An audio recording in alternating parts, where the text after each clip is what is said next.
London's calling because Joe Strummer has a brand new Fender Telecaster Signature Edition. It's all road worn and beaten up to hell. Let's check it out.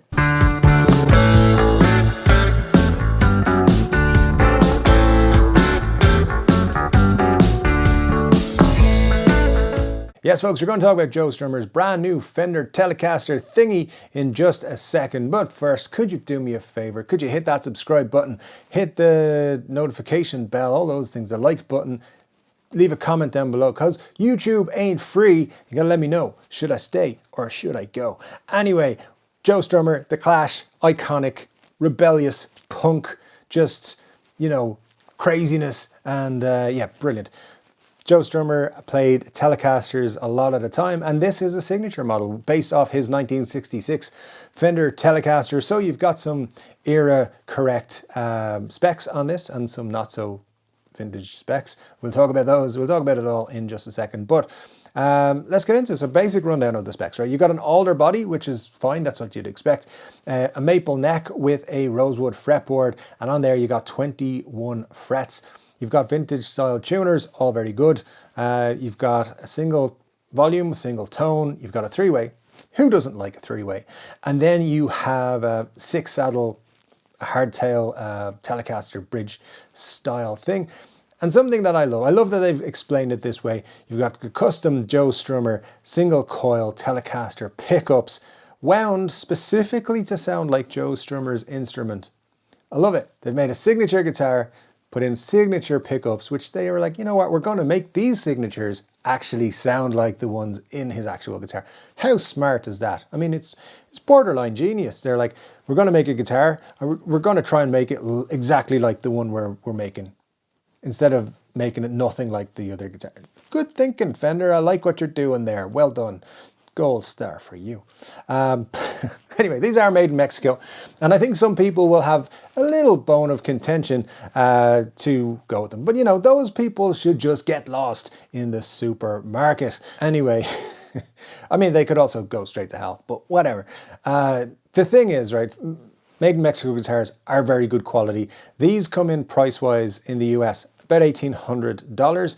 In Europe, the official pricing is supposed to be 1,900 euros, but if you were to order one today on Thomann, you would get a price of just $1,666.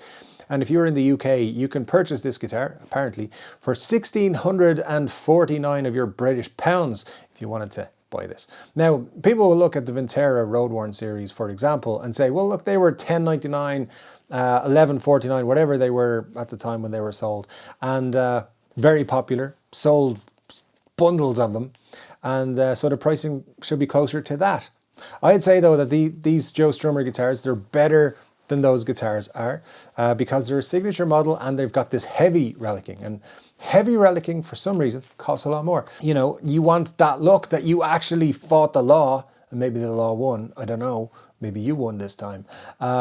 But Joe Strummer's guitars should be beaten to hell, and this one looks like it has been. Because of course it started off life as a 3-color Sunburst in the course of, you know, playing in the Clash and other groups that he was in at the time.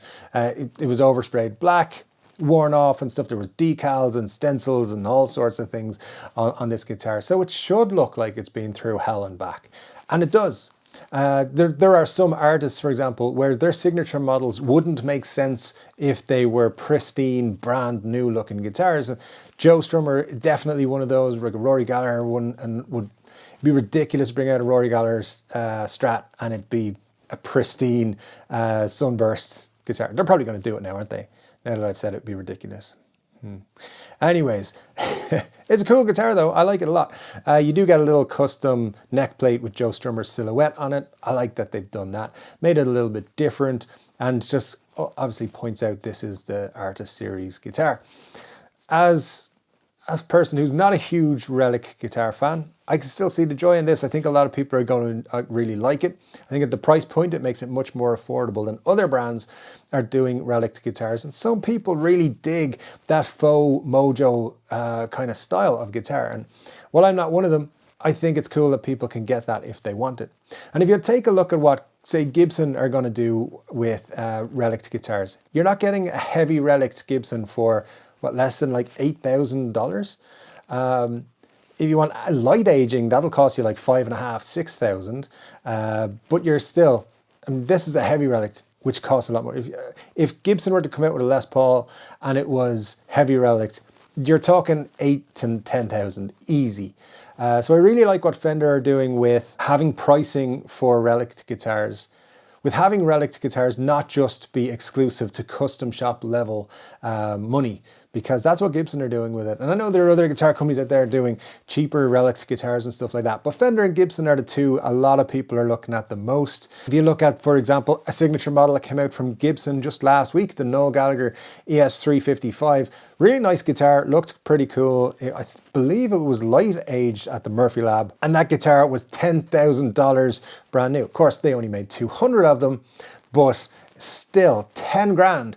And if you wanted to buy one today on the used market, because you know that's what happens, people trying to flip them, you're going to pay 12 to 15,000. So from that point of view, Gibson are just making guitars for people who have custom shop money, and only custom shop money people. You know, the doctors, the dentists, the lawyers, all those kind of people who never play their guitars. And then Fender are really trying to get down to the lower levels where people can actually afford the guitars and bring them out and play and stuff like that, and not be too worried about bringing them out to play. Because I don't care if it's beaten up, if it's got scratches and dents and dings. If it's a $10,000 guitar, you're still going to be pretty careful with it.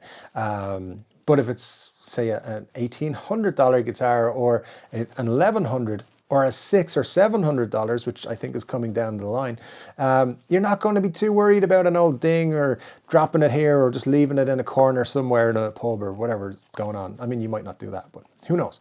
But it's an interesting difference of approach from these two big companies to see how they're going. Of course, Fender even did the slightly aged hardware on the Squire series that came out not too long ago for the 40th anniversary. So definitely a difference of opinion between the two companies. I'm not a huge Relic'd guitar fan, as I've said a couple of times now, but I'm a Clash fan. I do like Joe Strummer. I think this is a very cool tribute to the man himself, and I think he'd be happy that they're not charging $10,000 like certain other companies charge for some signature models, especially when they know people are going to want to pick up the artist model. So it's a very cool thing I think Fender are doing. The Made in Mexico guitars have a really good reputation, and in my experience are really great guitars. So I think they're cool. I like them. I like what they're doing as well. So it's interesting to just check these out. Let me know what you think of the Joe Strummer Fender Telecaster that's heavily relic'd in the comments section below. Don't forget that on this channel here, we do 3-Chord Dave live every single Saturday. You should definitely come along to. We give away guitars sometimes, and more than that, we have a lot of fun talking about guitars and music and all sorts of stuff. So if you're free on Saturday, 10 p.m. Irish time, just pop along. Hit that subscribe button now and you can be a part of it and you can chat to us, and you never know, you might walk out with a guitar one of these days. Anyway guys, that is my video for today. Thank you so much for joining me. I'll be back with another guitar related video very soon. But until then, take care.